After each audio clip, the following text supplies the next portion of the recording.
Good afternoon and welcome to Preparing for Prosperity. I'm AJ Harrison.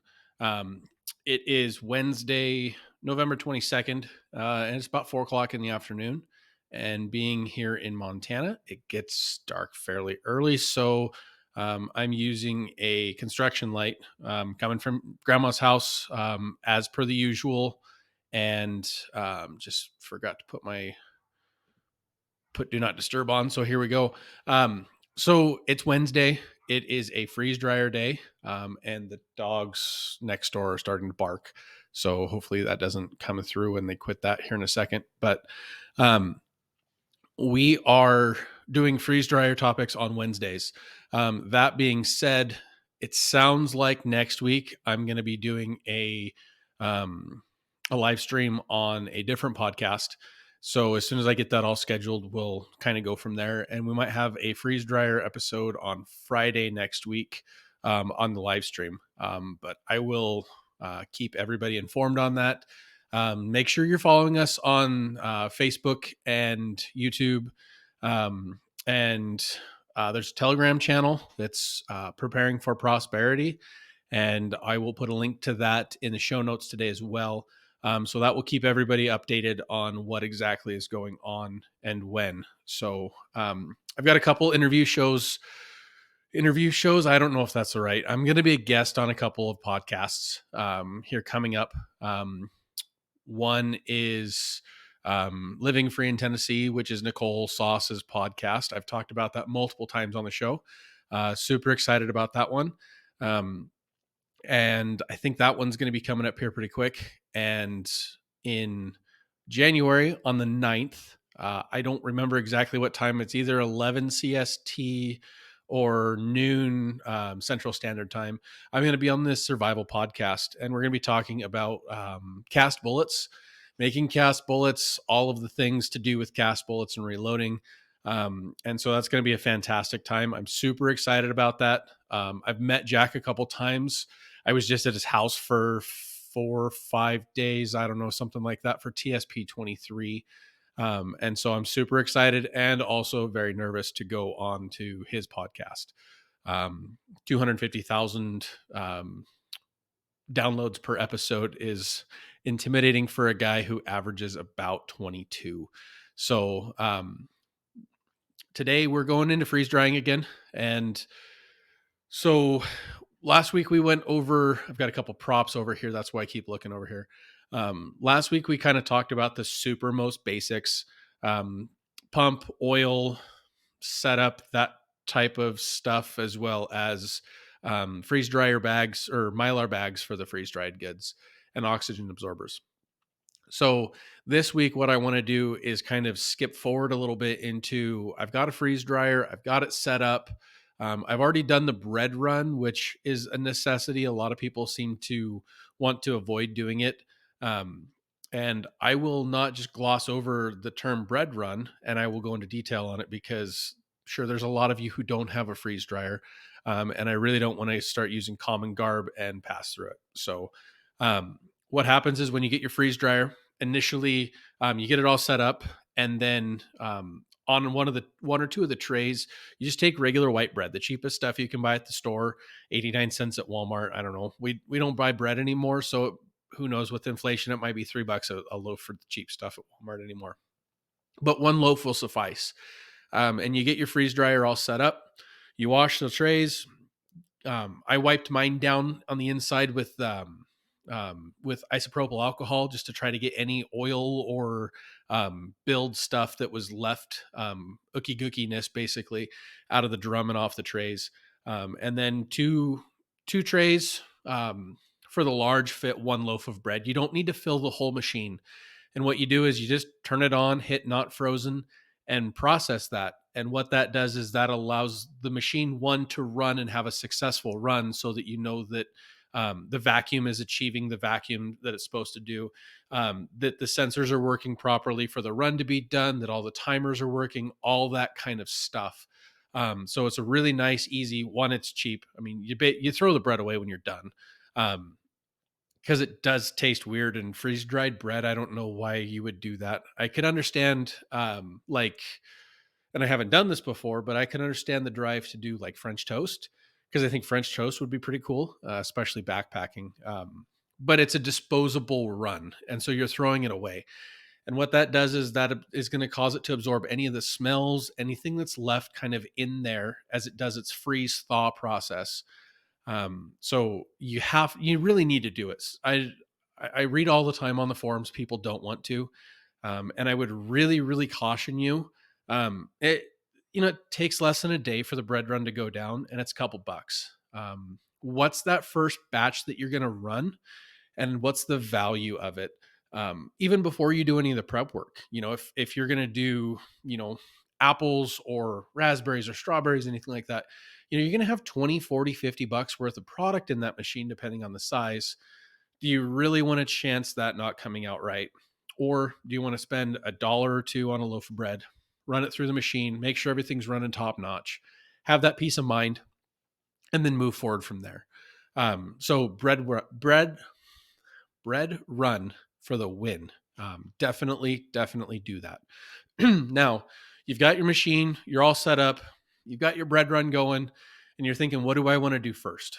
I've bought this machine. I have this whole freezer full of stuff that I want to get freeze dried. I've got all this stuff in jars on the shelf. I've got all this stuff that I want to process. What am I going to do first? Or you don't have that situation. You bought it because you want to do candy or something like that. But maybe you want to do something fun, or you want to make some snacks for your kids or something like that, and you don't have that big thing to that big volume of stuff to process. We still have a couple freezers worth of stuff that I would like to freeze dry, but I'm not prioritizing that because I'm trying to utilize the in the freezer. It's in stasis. We've got backup generators, got all that kind of stuff. So I'm not worried about, especially doing a bunch of meat, and that's a good chunk of what our freezers have in them is meat.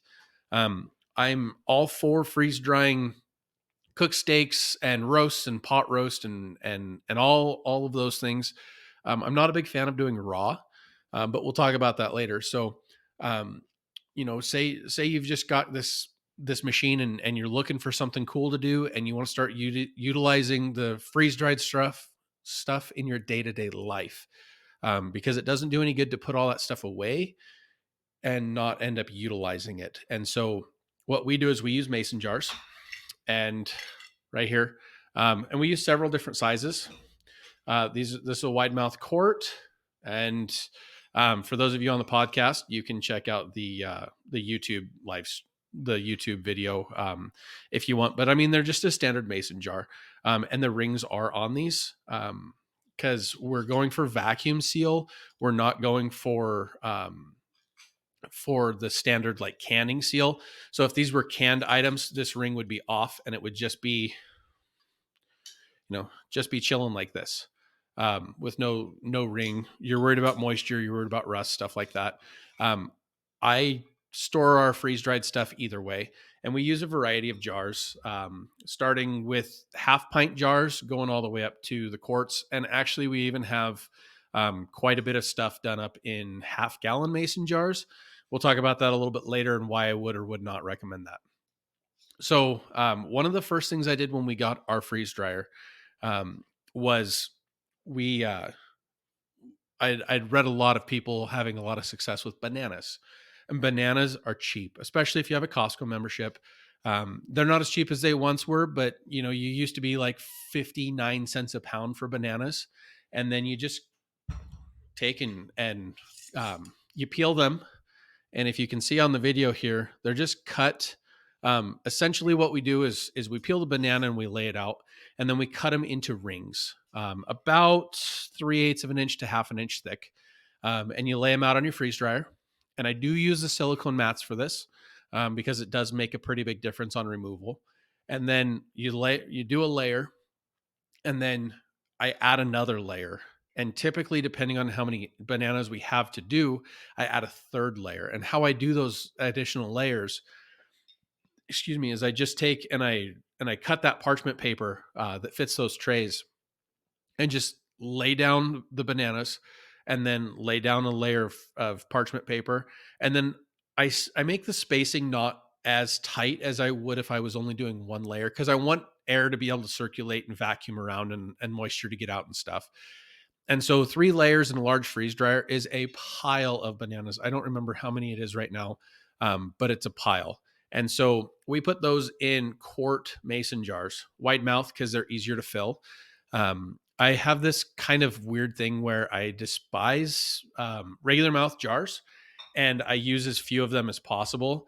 And so during the 2020 and 2021 season, when jars were so hard to come by, I was buying all of the wide mouth quarts and wide mouth pints that I could get my hands on because we hadn't ever canned prior to that. So we were starting off from scratch. And with the ridiculousness of trying to find lids to recan, I figured it would be easier to stick with one style and kind of go from there. So probably 85% of the jars we have are going to be a wide mouth jar. And I've just recently started buying more narrow mouth quarts for doing liquids like stock, um, your chicken stock, your broth, that type of stuff just pours easier out of a regular mouth jar. And the other thing is when I pressure can those, I use a Presto Digital electric canner. Um, Basically, and it's an instant pot, but it's built for water bath canning. And I can either fit 4 wide mouth quarts or I can fit 5 narrow mouth quarts. So I'm increasing the efficiency of that process by 25%. Little sidebar, we're not talking about canning today. We are talking about freeze drying. So bananas are a great thing to start off with. The other thing that we did right from the get go, um, and it was kind of crazy, but we did, and you can't really see very well because the light.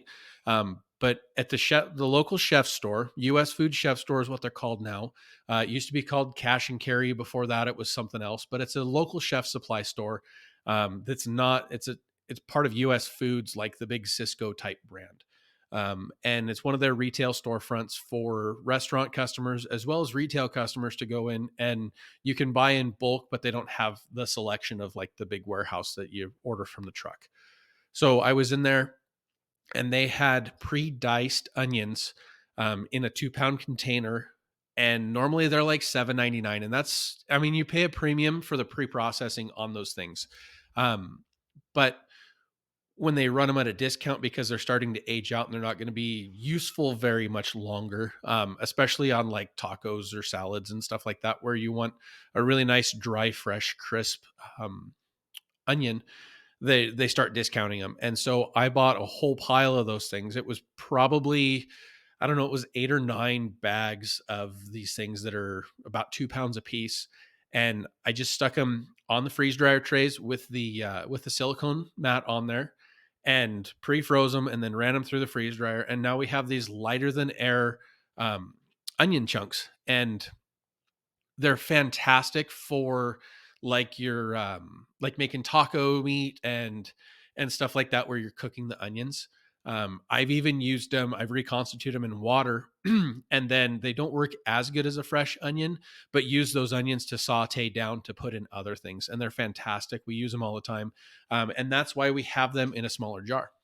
um, they're being the fact that they are super light and airy, they take on moisture a lot faster than say something like the bananas or an apple or something to that effect, something that's a little bit more dense. And so you have to keep that in mind when you're packaging stuff. How long is it going to take you to use something, and are you going to utilize it prior to it expiring? And so, just because it has a 25-year shelf life, the sooner, as soon as you open that package, it's starting to bring in moisture, it's starting to bring in, and very, very slowly rehydrate, but it's also causing degradation, and it's causing spoilage. And so that's just kind of something to keep in mind. I'm going to put this down because I keep making noise with it, and I think it comes through the microphone. So those onions are fantastic. I ran 2 full batches through our large with that, and I don't know if I've done it again since in 2 years. And we use them quite a bit, but they're packaged fairly small, and I need to do another run of them. Now, for those of you that don't have a chef store or grow your own onions, or, you know, the same store that I bought those diced onions from, we buy a 50-pound bag for $12 on average. They've been as low as $6.99. This last summer, they've been as high as $40.99. So, just kind of depends on what season you're in. but you can buy and process a ton of onions, no problem, for pennies.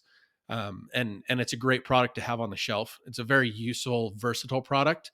One thing to keep in mind though is it does kind of that. I think it's called Allison. Same thing that's going to be in your garlic and stuff like that. It releases that when it's being freeze dried, and so your freeze dryer will smell kind of garlicky and very pungent afterwards. Now, you can wipe that down. I've used Thieves, which is a um, Young Living product. My wife does Young Living, and it's a great antibacterial product. And I've sprayed that down in there, and it kind of knocks down that kind of bitter smell and pungentness, and kind of adds a little bit of clove into there. And it's not horrible. I definitely wouldn't go from onions or garlic straight into like Skittles. You're going to taste it. And it's funny because you can smell that in the oil when it's been before it goes into the filter, but after the filtering process, it must kind of stay in the water aspect of it or something, because it kind of goes away. So and that's a great segue to, let's see, where are we at, to the one that I didn't bring out here, which is garlic. And basically, what we do with the garlic is, we're growing our own garlic this year. We've never grown garlic before just because seed garlic is so expensive, and planting it in Montana can be difficult, and you only have this like window to do it. And so we've got garlic growing this year, but we use a ton of garlic, especially for the catering company. And so I buy the peeled garlic, that's just like the individual cloves. It's a bag. I don't know. It's like, and this is probably, doing that on screen doesn't really help. But the bag's probably 8 or 10 inches tall and 7 or 8 inches wide, and they're at Costco typically for anywhere between $8.99 and $12.99 a bag. Which there again is not super cheap, but it's most of the processing done already. And what we do is I just take and I pour that out on a very large cutting board. The cutting boards we use are all commercial ones. It's just easier if everything matches, and the commercial ones are higher quality, and they're all the same exact size, and it's fantastic. So the ones I use are a half size pan. And I will try to put some links, but I'll probably not get around to it today. So I'm not going to promise it. One of these days, one of the shows is going to be dedicated to just like, this is the junk that we use, and this is why. And it has a lot to do with the fact that I own a commercial kitchen on wheels, and it just makes sense to use commercial stuff. It's cheaper than the homeowner grade stuff, higher quality, and it doesn't dull the knives as fast. So there's something about that. Anyway, I pour those out, and I just take my knife, and instead of cutting, I turn it on the side, pop the blade, with my fist, and just kind of break that clove, smash it up a little bit. And that's all the prep work I do. And then they just go right onto a pan, right onto a tray. They're touching, they're not stacked, and then they run for about 32 hours. And you get these half cloves of garlic that are perfectly freeze dried, that you can do several things, including putting in your coffee grinder that's designated specifically for spices, that everybody should have, because the grind is so much better on it. And you can make your own garlic powder. Um, you can then add a little bit of liquid and kind of make that into a garlic paste again. It's kind of weird, but it definitely works. Um, so the garlic is super versatile. Or when you're making stocks, soups, broths, making a pot roast in the Instant Pot, I just take and open the jar and pour it right in, and it works really well. And so that's part of the reason why we have all these in mason jars, is because you just open it, reclose it. We're in a pretty dry climate, so we don't have to worry a ton about a lot of that kind of stuff. Um, but yeah, the garlic is fantastic, super easy, no barrier to entry, and you basically can't screw it up as long as you make sure to run the whole process. Keeping in mind that with freeze drying, always the heating element on the pad should be on when you pull the material out, and the tray should be warm.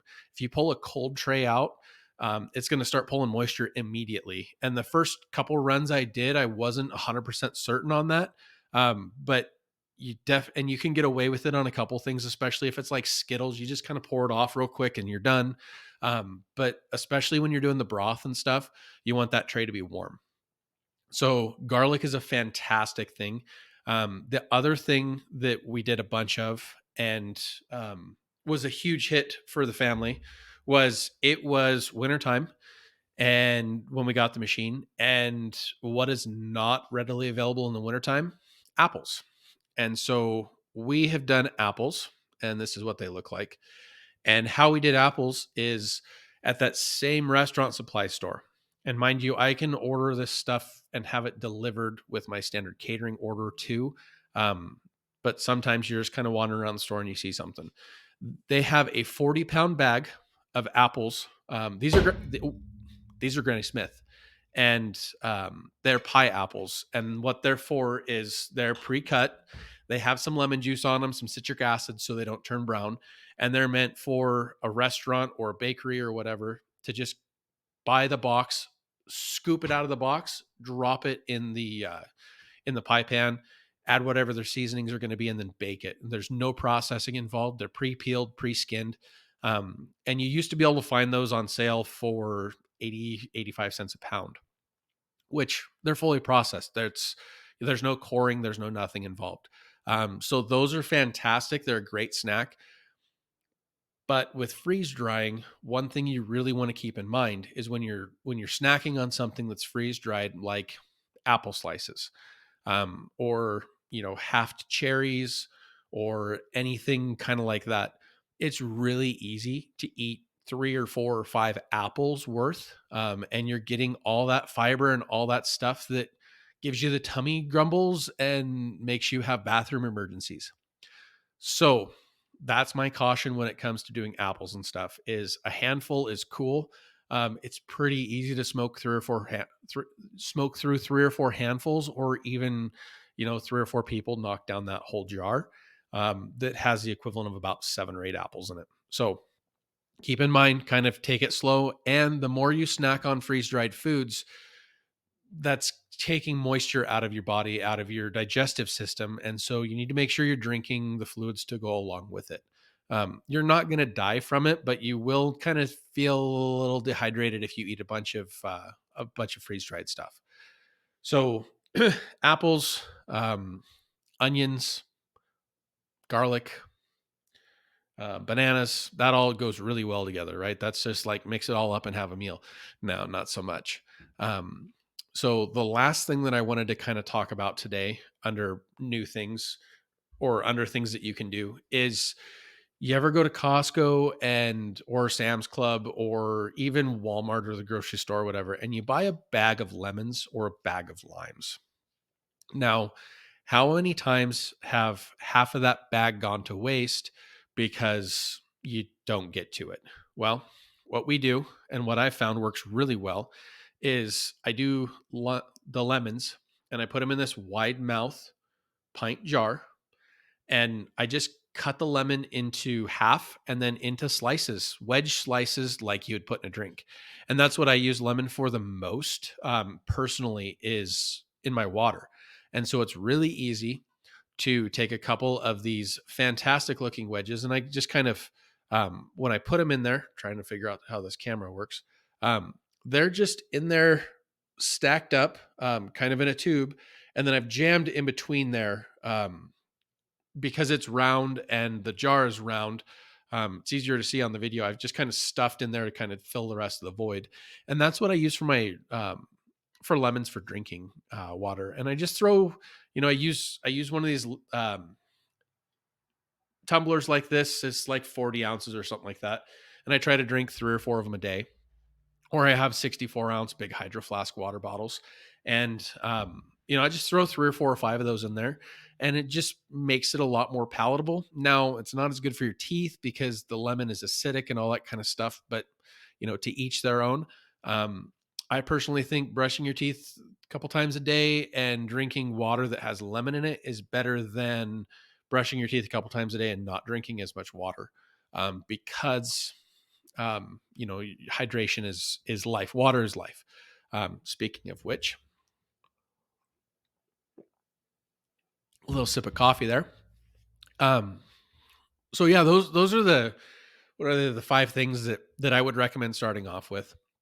Super easy, pretty hard to mess up, and they're pretty easy to tell when they're done or when they're not done. The garlic is a little bit more difficult just because it is a little bit thicker. Now, I did try the minced garlic from Costco because it's like $4 for I think it's a quart or something like that. It's kind of a ridiculous amount of minced garlic. Now there's preservatives and other junk in there that you don't want. Um, but I thought, well, hey, that'd be pretty cool if it's minced and then I can just kind of drain off the liquid and pour it in there and then crumble it up and then it's kind of like little garlic chunks. It did not work like that. It turned into this big mat that I basically had to pulverize. And at that point in time, I was using the food processor, which works just fine. But I recommend the coffee grinder because it's going to do smaller batches, and whenever you're powdering something that's been freeze dried, it's going to start pulling moisture from the air immediately. So, just kind of something to keep in mind. Kind of like you keep your coffee.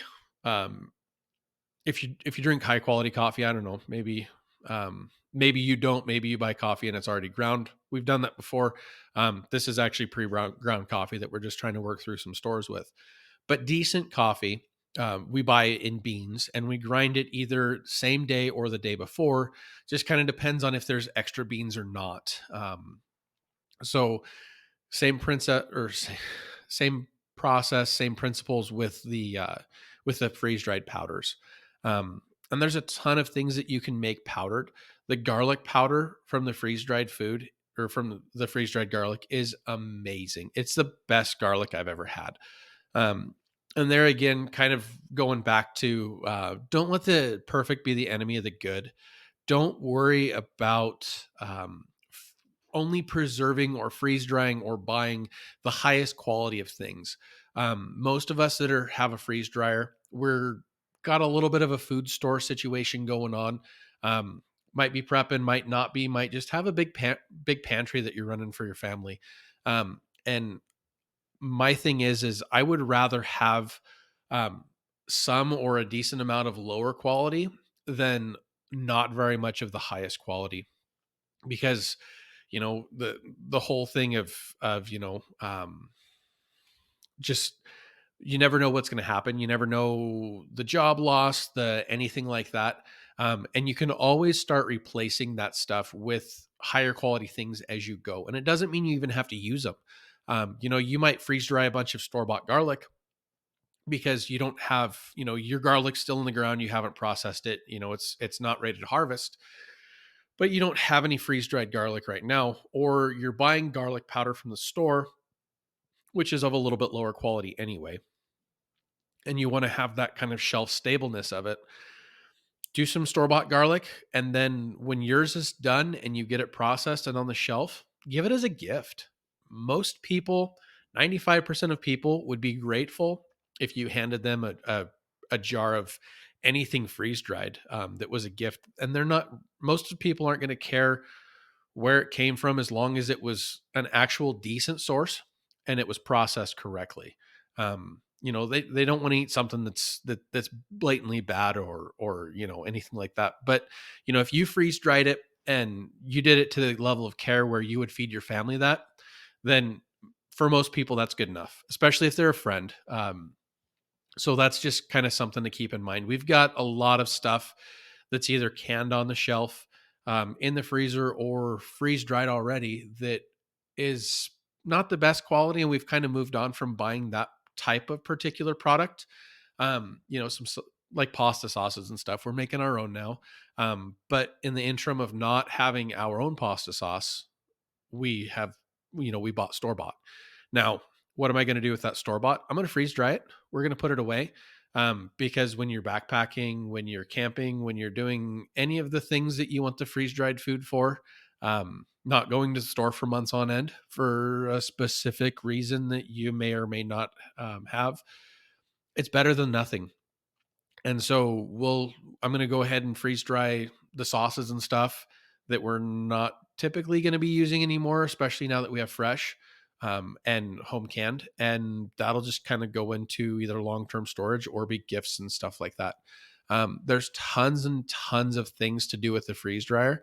And I'm gonna drag this out a little bit because I want to do freeze dryer content every week and I don't want to burn everything up all in one go. So, that being said, we've hit that 30-minute mark. I don't want these to be too long. 30 minutes is a ton of your time, and I surely appreciate everybody that takes the time to either watch these videos, listen to them. We're my live streams are Monday and Friday at 2 p.m. Mountain Standard Time, and I know a lot of people are still working at that point in time during the day. But that was the time that didn't interfere with any of the other podcasts that I like to listen to, and just kind of seems to fit. It's not too early in the day, but it's not too late in the day. And it runs during Junior's nap time. So there's no streaming or anything going on, and I have full use of the internet. So that being said, I'm AJ Harrison. This is Preparing for Prosperity. Please comment on this video, comment on the podcast. Let me know what you like or dislike. Give me some questions about freeze drying. I'd love to do a Q&A in the next couple of weeks. And if that just means that I'm asking generalized questions so I can give answers to them, I can do that. But I would way rather answer some questions that come in from folks. Facebook, X, Facebook, X, Instagram, all those, we are at Preparing the number 4 Prosperity. On YouTube, it's easiest to find me under AJ Harrison, but it's at Preparing for Prosperity as well. Make sure that 4 is the number 4 and not spelled out. And then feel free to shoot me an email, preparingforprosperity@proton.me. All right, folks. Tomorrow's Thanksgiving. I hope you have a fantastic day, no matter where you are, no matter what you're doing. And yeah, we'll see you Friday at 2:00. All right.